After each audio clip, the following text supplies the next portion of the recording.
मंत्री माणिकराव कोकाटे यांच्या विरुद्ध माननीय सत्र न्यायालय यांनी काल स्वयंस्पष्ट आदेश दिलेत आणि त्या आदेशामध्ये त्यांच्यावरचा गुन्हा सिद्ध झाल्याचं नमूद केलेलं आहे आणि आदेशमध्ये स्पष्ट निर्देश आहे की आरोपी यांनी मेहरबान कोर्टापुढे त्यांचे बेल बॉन्ड सरेंडर करावेत आणि कायद्याप्रमाणे पुढील ऍक्शन व्हावी। कायद्याप्रमाणे पुढील ऍक्शन जी अभिप्रेत आहे ती म्हणजे गुन्हा सिद्ध झाल्यामुळे अटक होणे आणि तुरुंगात रवानगी होणे, यासाठी कलम 418 CRPC हा स्वयंस्पष्ट आहे।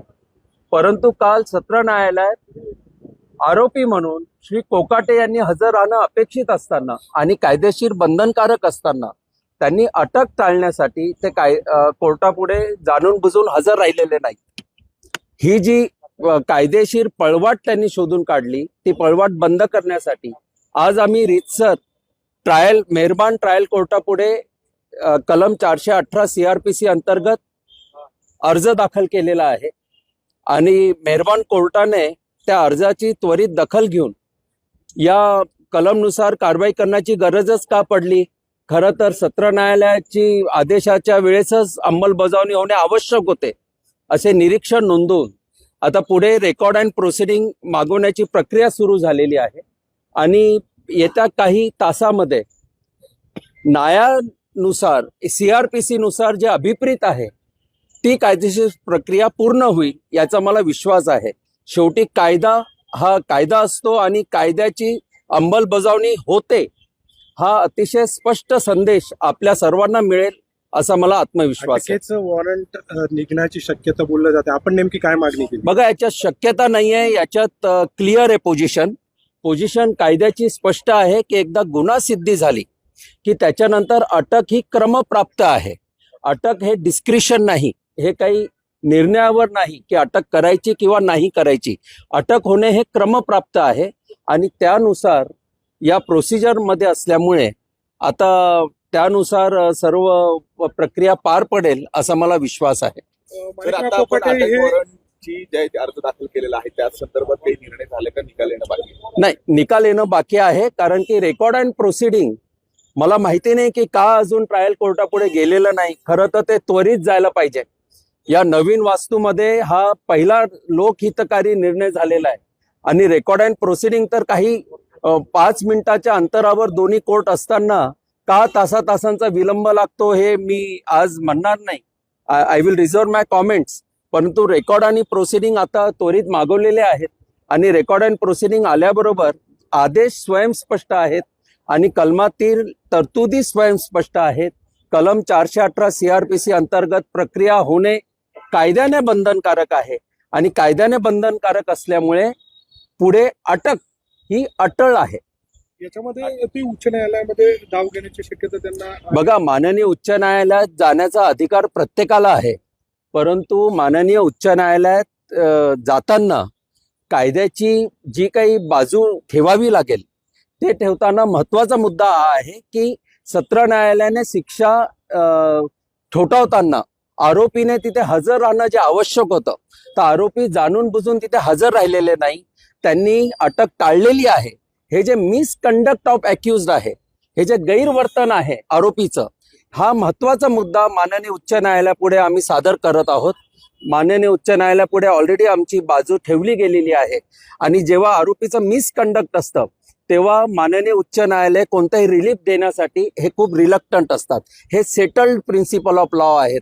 माननीय सर्वोच्च न्यायालयाने याबद्दल प्रस्थापित कायदा आहे, कारण की मेहरबान न्यायालयाकडनं जर काही आपल्याला रिलीफ हवा असेल तर you should approach court with clean hands. इथे आरोपी running away from the lawful provision, त्यामुळे प्रकरण अतिशय गंभीर आहे आणि आपल्या सर्वांच्या वतीने मी माननीय मुख्यमंत्री महोदयांना याबद्दल आवाहन करतो। त्यांच्याकडे लॉ अँड ज्युडिशरी विभाग आहे तर त्यांनी स्वतः दखल घेऊन आरोपींचा राजीनामा घेणं आवश्यक आहे, कारण की गुन्हा सिद्धी झालेल्या व्यक्ती हा संविधानिक पदावर असणं हा एक अतिशय चुकीचा संदेश समाजात जात आहे।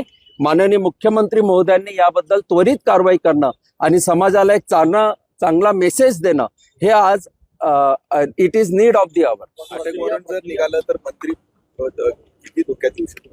नाही, अटक वॉरंट निघो किंवा न निघो, म्हणजे अटक वॉरंट तर निघणारच आहे, परंतु नैतिकतेच्या कसोटीवर खरं तर पदाचा राजीनामा त्यांनी 1 वर्षापूर्वीच द्यायला पाहिजे होता, परंतु नैतिकतेची अपेक्षा करायची तरी कोणाकडे. तर आता याच्यात असं आहे की आता शिक्षा गुन्हा सिद्ध झाल्यामुळे आमदारकी तर जाण्यासाठी काही तासांचाच अवधी बाकी आहे, कारण की प्रमाणित प्रत ही विधानसभा अध्यक्ष यांच्याकडे पोहोचल्याबरोबर कायद्याची प्रक्रिया होणं अभिप्रेत आहे.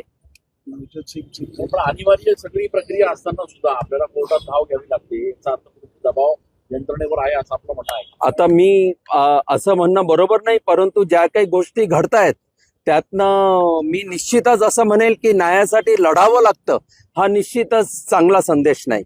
न्याय प्रक्रिया ही सहज पाहिजे, सोपी पाहिजे आणि न्यायासाठी झगडावं लागू नये, कारण की सेटल्ड प्रिन्सिपल असं आहे की justice should be not only done but it should be seen to be done. तर न्याय होताना दिसला पाहिजे आणि या प्रकरणात न्याय होताना दिसत नाहीये. रेकॉर्ड अँड प्रोसिडिंगसाठी आम्हाला अर्ज करावा लागतो. ही जी हॅरेसमेंट आहे ही बरोबर नाही, परंतु आता मेहरबान न्यायालयाचा मी आदर राखतो आणि लवकरच याबद्दल कायद्याची प्रक्रिया राखली जाईल असा विश्वास व्यक्त करतो. त्यामध्ये मुद्दा clear करा की तुम्ही म्हणालात की राज्यपालांकडे किंवा त्याबाबतची जी पुढची प्रक्रिया असते ती प्रक्रिया नेमकी कशी असते, किती वेळेमध्ये ती होणं अपेक्षित असतं, त्याची काही माहिती बघा, आहे आता याच्यात कॉन्स्टिट्युशनल लॉचे सर्व प्रकरण इन्व्हॉल्व्ह झाले आहेत. आता याच्यात जी काही लिगल स्ट्रॅटेजी आहे ती मला आत्ता उलगडून सांगताना थोडं कठीण आहे, कारण की शेवटी हा स्ट्रॅटेजीचा भाग असतो आणि सत्याची लढाई जी असते तो एक युद्ध आहे. तर याच्यात काही आमच्या ज्या स्ट्रॅटेजी आहेत त्या वेळेवर उघड होतील, वेळेवर तुम्हाला कळतील. याच्यात आम्ही माननीय सर्वोच्च न्यायालयातही काही SLP दाखल करत आहोत, माननीय राज्यपाल महामहिम यांच्या पुढे आम्ही करत आहोत. त्यामुळे आता या प्रकरणात सर्व कायदेशीर प्रक्रिया पार पडत आहे आणि वेळोवेळी त्या वेळी आपल्याला हे कळत जाईल. आता मला उलगडून सांगता येणार नाही, कारण की हा स्ट्रॅटेजीचा भाग आहे. तर आपण म्हणतात की आमदारकी काही तासासाठी उभी केली, तर काय मला नाही, मला हे म्हणायचं आहे की कलम 418 CRPC अंतर्गत जी काही प्रक्रिया पार पडेल त्या प्रक्रियेनुसार जे काही निष्पन्न होईल त्या निष्पन्नात जेव्हा गुन्हा सिद्ध झालेला आहे तर कायद्यानुसार 2 वर्षाची शिक्षा जर झाली असेल तर आमदारकी राहत नाही. लोकप्रतिनिधी कायदा आहे, स्वयंस्पष्ट आहे. हे माझं म्हणणं नाही, हे कायद्याचं म्हणणं आहे. ही वैयक्तिक लढाई नाही, माझं आणि माणिकराव कोकाटे यांचं वैयक्तिक वैर नाही, हा तत्वांचा लढा आहे, ही कायद्याची लढाई आहे. त्यांचे वकील म्हणतात की नाशिकच्या कोर्टामध्ये येण्याची आवश्यकता फारशी नाहीये, कारण उच्च न्यायालयामध्ये याबाबत दाद बघा, कायदा असा म्हणतो की जेव्हा आरोपीचं जजमेंट दिलं जातं तेव्हा आरोपीचं कोर्टापुढे असणं आवश्यक असतं, परंतु निकाल काय लागेल याची जाणीव असल्यामुळे अटक टाळण्यासाठी ते कोर्टापुढे जाणून बुजून हजर राहिलेले नाही असं प्रथम दर्शनी दिसतंय. आणि माझं असं म्हणणं आहे की याबद्दल आता मेहरबान कोर्टापुढे न्यायप्रविष्ट आहे, तर न्यायप्रविष्ट असताना आता याबाबत मी जास्त बोलणं योग्य होणार नाही. बरं, 1 मिनिट. आता ज्येष्ठ विधिज्ञ आव्हाड साहेब याबद्दल काही बोलतायत. मुळामध्ये अपील कोर्टासमोर त्यांनी उपस्थित राहणं त्यांच्यावर बंधनकारक आहे. माणिक कोकाटे स्वतः वकील आहेत, त्यांना कायद्याची माहिती आहे असं आपण गृहीत धरूया. काल ते गैरहजर का राहिले आणि बरेचदा विधानसभाचं सत्र सुरू आहे असं सांगून ते प्रोलॉंग करत गेले, कारण यापूर्वीच निकाल अपेक्षित होता. दुसरी गोष्ट अशी आहे की नवज्योत सिंग सिद्धूच्या मॅटरमध्ये अशीच शिक्षा झाली आणि त्यांचं ते पद गेलं होतं. मला या ठिकाणी एक महत्त्वाचं मुख्यमंत्री महोदयांना सांगायचं आहे की तुम्ही नागपूरच्या काँग्रेसच्या आमदाराला वेगळा न्याय देता. आता या ठिकाणी आपण निश्चित कशी भूमिका घेतात ते पाहणं उचित आहे, कारण नागपूरच्या एका आमदाराला काँग्रेसच्या शिक्षा झाली 2 वर्षाची आणि त्यांना लगेच त्यांचं विधानसभेचं पद गेलं. आता या ठिकाणी फडणवीस कुठली भूमिका घेत आहे हे पाहणं फार महत्वाचं आहे. धन्यवाद.